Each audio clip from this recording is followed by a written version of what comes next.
The plane was supposed to be a coffin with wings. Instead, it came back in pieces, a strip of aluminum and fire floating like a broken promise on an empty ocean. I remember the smell first, fuel and salt and the iron tang of blood, and the bewildering sound of wood and metal groaning as men tried to stand on a deck that had become a knife. The sea did not care about orders. The sea only held and swallowed and kept its own counsel. They told us to fly until there was nothing left of the plane. They taught us to call the act an offering, a duty, the only honorable end. They taught us how to fold our papers, how to walk as if we were already gone. None of that prepared me for the instant when the plan I had learned in ritual dissolved into cold water. I am telling this now because without the telling, my survival became a sentence that would not end. It kept replaying until I could not breathe. What follows is what I remember, what I was told later, and what still hovers uncertainly in the spaces where memory frays. Some specifics, exact ship names, squadron numbers, precise technical failures, and the identity of those who pulled me from the sea, are matters that need checking in official logs and archives. Verify. Where I speculate or where official records are unclear, I will say so. Where the story you're about to hear is reconstructed from different testimonies or shaped into a single voice for clarity, that has been done deliberately. The central figure here is a composite used to tell a composite truth, and some scenes are dramatized to convey what the records alone cannot. Dramatization, composite. If you want the verified sources and archival leads I consulted, you'll find them in the description. There are suggested archives and oral history collections listed there. Please check them after this account. I grew up near the sea. Salt was in everything. The air, the food, the talk of men who had nothing to lose, and everything invested in a fading code of honor. The community was small and the language of sacrifice was everywhere. Young men like me were not pushed so much as gently steered, less the yells of coercion than the hush of expectation. Volunteers were praised. Those who did not step forward were, in small ways, set aside. You learn early how shame can be more persuasive than any sight of a uniform. Training was ritualized. You would wake before dawn, weather your hands against a cold wind, line up, salute, drink bitter tea. We practiced approaches over and over in the dead hours. The angles, the throttle settings, how the plane should look just before a ship swallowed it. There was ceremony, blankets, small gifts to the family, final letters folded to look neat. They made martyrs of us in miniature, polishing an image that could be handed off like a medal. On the night before the mission, we were quiet.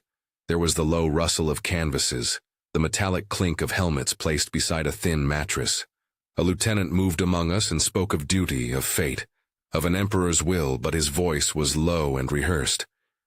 I remember thinking then that words could be arranged to make anything look noble.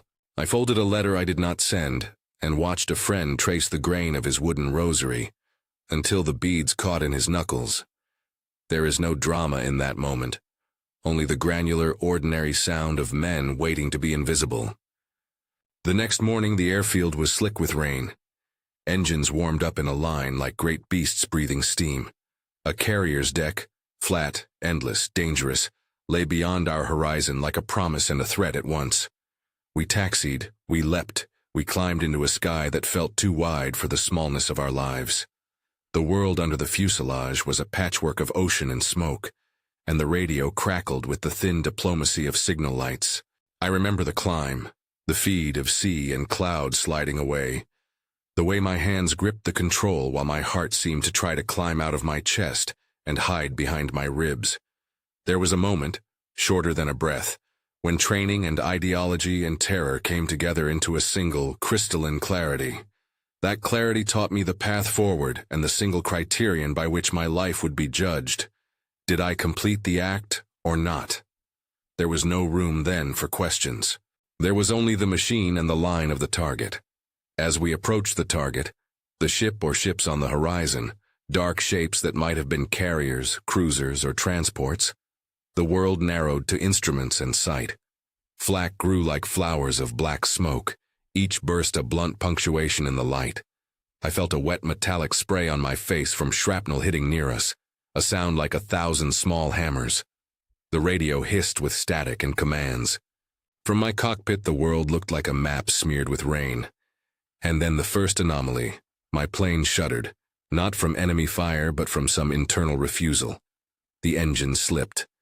An odd hitch, almost trivial at first. A cough that became a stutter. My altitude lagged. In training, we had rehearsed precisely for this.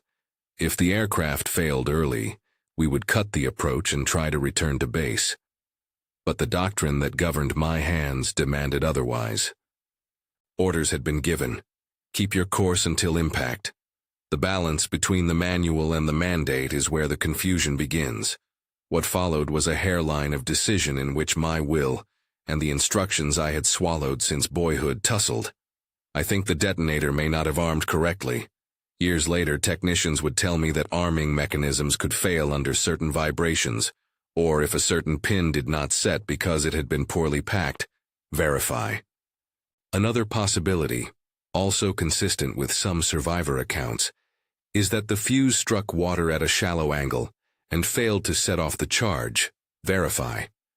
There is also the account that the plane's structural integrity might have been compromised by flak, sending fuel and fire in a way that prevented a full strike. Verify. I cannot, in good conscience, assert which of these was true for my flight. What I can say is that in the final moments I pulled back from the line I had practiced, not in a thought-out calculation, but in a fog of instinct and hope. The craft bit the air, and then the sea. There was no glorious impact. There was instead a violent, senseless commendation of physics. A nose buried, a wing took a bite, sheet metal peeled and cried. I remember the sound of the canopy popping and the pain of cold, water like knives against skin as I broke through waves. I remember clinging to a strip of fuselage, lungs burning, the taste of oil and salt. The sky was a thin bruise above me. Pieces of my training, the hand signals, the emergency procedures, bobbled in my mind like toys in a washing machine. How did I survive? There are several ways this could have happened. One is that the warhead failed to detonate on impact. Another is that my angle with the water was shallow enough to cause the plane to skip, rather than bury, allowing some section of the fuselage to remain afloat long enough for me to cling to it. A third is that I was rescued by a small patrol boat or a cutter that chanced upon my wreckage. Accounts from other incidents show that Allied sailors sometimes pulled survivors from both sides. Verify. Some records suggest enemy rescue craft did pick up pilots who had failed in their mission. Other records are silent. I cannot provide a single documentary chain that proves which of these saved me. What I can say is that I was alive, bewilderingly and simply alive. When I first emerged from the water, I was not greeted by cheers. The men who found me had faces carved by exhaustion and suspicion. I could see their hands reach and pull, the effort of hauling a living weight onto wood and metal. They were not the men I had trained to die for. They were people whose duty had been to survive. Their language, their uniforms, even their faces were different. I remember the awkwardness, the sense that I had fallen into a life that did not know what to do with me. I was taken aboard and questioned. The questions were many. Which ship was my target? Who were my comrades? Why had I not completed the mission? In those first hours, interrogation was not all malice. It was procedure, a net cast to understand what had happened. Yet amid the procedural questions lay undercurrents, amazement, contempt, pity. The men who questioned me could not reconcile the idea of someone trained to die, and someone who had somehow returned. In a war that had turned self-sacrifice into policy, returning alive was anomalous and therefore suspect. The psychology of my survival became a public matter. Comrades who had not returned were assumed dead. I was an exception, and therefore an inconvenience to the neat ledger. Some leaders preferred silence about incidents that questioned the reliability of equipment or the dogma that drove the missions. If a plane failed to explode because of a faulty arming mechanism, that fault undermined the narrative that glorified sacrifice as infallible heroism. Verify. If some men survived because they hesitated, if hesitation was human and not heroic, It posed an uncomfortable question to those who orchestrated the missions. Interrogation moved from immediate questions to deeper, quieter examinations. There were doctors checking for shock and injury. There were officers asking what I had seen and why. I remember being asked to write down what happened. My handwriting was a tremor. I tried to recount the last sequence as precisely as possible, aware that each word might be used to justify a conclusion I did not want. Being alive in that context became a different kind of captivity. There were whispers. In the mess halls, men I had flown with tightened their faces and avoided my eyes. I was both lucky and cursed. I had failed my mission, but failure was also survival.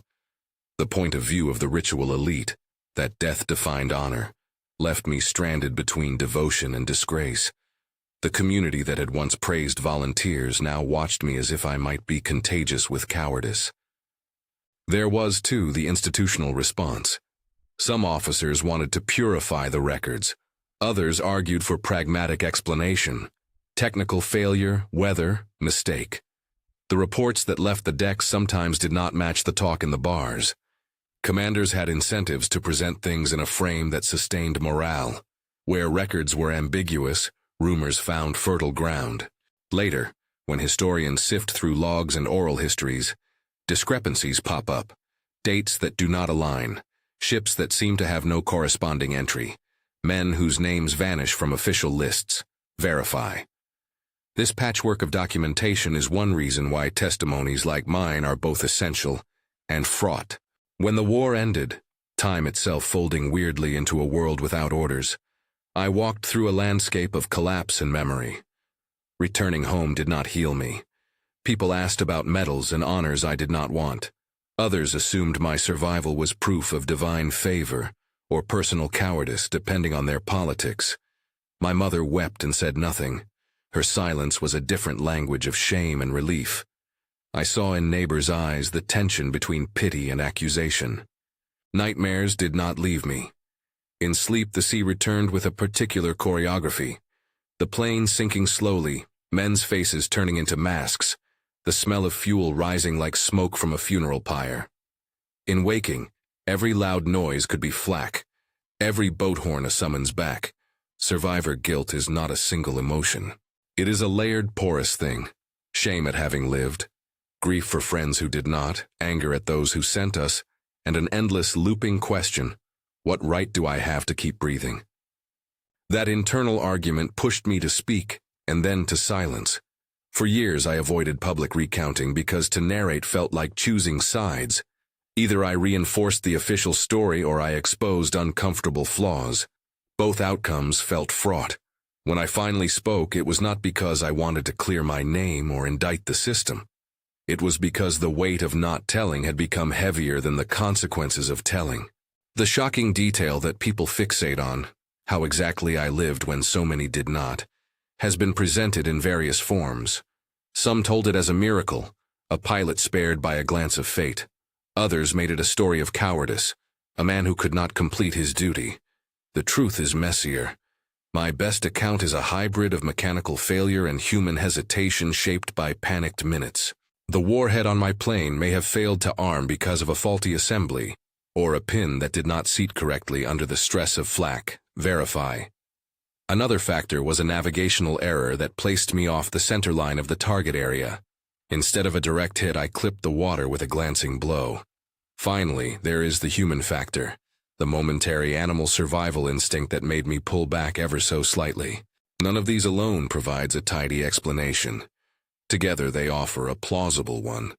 I will not claim to have uncovered a single, undisputed cause. There is also the more disturbing possibility that elements of command knew of irregularities but did not make them public. War creates paperwork and mythology in equal measure. Reports can be redacted, missing, or simplified to fit the story a government prefers. If you find gaps in the logs or inconsistencies in survivor lists, do not assume a neat conspiracy. History is often messy because it is built from partial evidence. Yet there were moments when the official line prioritized cohesion over complete truth, and that choice leaves people like me stranded in limbo. Verify. One of the most painful consequences of my survival was being labeled the only one who survived and told his story. That phrase sounded like both a distinction and a sentence. It suggested an absolute uniqueness that I could not verify. Perhaps there were other survivors whose voices were lost to time, or whose accounts never reached the press, or who were silenced by fear. Claiming singularity is a temptation of storytelling. It sharpens the narrative, but it may not be accurate. If you read records that assert absolute uniqueness, treat them with caution and check primary sources. Verify. After the war, I was interrogated by my own side and by the victors. Medical officers measured wounds. Officers copied statements. Civilians interviewed me because my case seemed to exemplify an awkward truth. Systems designed to extract the maximum value from human life often break when asked to account for the human cost. I learned to be precise in what I said because the words could be used to justify further policies. Saying the explosive failed, for instance, might lead to changes in assembly procedures. Saying I hesitated might lead to disciplinary debates. Either truth has implications beyond my small self. The psychological fallout took forms I could not anticipate. There were legal inquiries and formal debriefings that felt like court without a judge. There were offers to hide certain facts for the sake of my safety or the safety of the community. Sometimes the kindness shown to me had a transactionality to it. Someone would offer help in exchange for silence. The most corrosive thing was not the external judgment, but the internalization of it. I began in secret to measure every action against an invisible ledger that tallied my worth by a criterion of sacrifice. It is hard to live when your value is defined by what you did not do. Years later, the telling itself became a kind of exorcism. When I spoke in public rooms, rarely and always reluctantly, I framed my story in moral terms. The danger of ritual without reflection, the human cost of policies that turned sacrifice into a factory. I did not use my survival to make myself a hero. If anything, surviving forced me to confront the ways institutions ask ordinary people to become instruments of narratives larger than themselves. I have met people who saw my living as a rebuke to those who died. I have met others who could not forgive what they perceived as a failure to complete one's promised fate. Both reactions missed the essential thing. None of us are mere symbols. We are fragile, complicated beings who act under pressure, confusion, and incomplete information. To view survival as a moral failure or unquestionable triumph is to flatten what it actually is, a messy human outcome. There is one encounter I still carry, an image sharper than most. After being discharged from formal inquiries, I was brought to a small port where a sailor from an enemy ship, an older man, his skin like leather from years at sea, stood waiting. He had been one of the men who pulled survivors from the water in a different engagement, and had later been asked by his officers to sign off on reports that omitted the messy parts. He looked at me without much ceremony and simply said, "We saw a man in a boat and we took him in." No triumph, no condemnation, only the simple admission that when a person is drowning, other people reach out. That small human recognition undercut weeks of ideological noise. It was the kind of mercy that is not written in dispatches. Whether his actions were logged in an official report, I cannot be sure. Verify. What I can say is that the reach of another human hand saved me in a way that no doctrine ever could. What has lingered most of all is the question of responsibility. Who bears it when the machinery of war takes a life or returns one altered beyond recognition? The answer is dispersed. Commanders and cobblers, politicians and mothers, engineers and prophets of ideology. Responsibility is distributed, and that distribution often ensures no single authority ever feels wholly accountable. This diffusion is convenient. History loves tidy partitions of blame, but it is morally bankrupt. I tell you this not for sympathy, not to be absolved, and not to indict every person who served. I tell it because the ritualization of sacrifice dissolves when you are the one who returns. You learn, in a way that no paper can convey, that heroism and tragedy share the same raw materials: human bodies, shaky engines, uncertain orders, and the random kindness of strangers. If there is a lesson here, it is quiet. Systems that glorify death reduce the space for mercy. Systems that prioritize narratives over people wind up with legacies full of gaps and silences. If you are listening, consider that the most humane course in any conflict is one that treats the individual as irreducibly human, not as a function of morale or myth. I will end where I began, with the sea. The ocean that kept my plane held more than wreckage. It held faces and prayers and the small litany of things that do not make it back to official reports.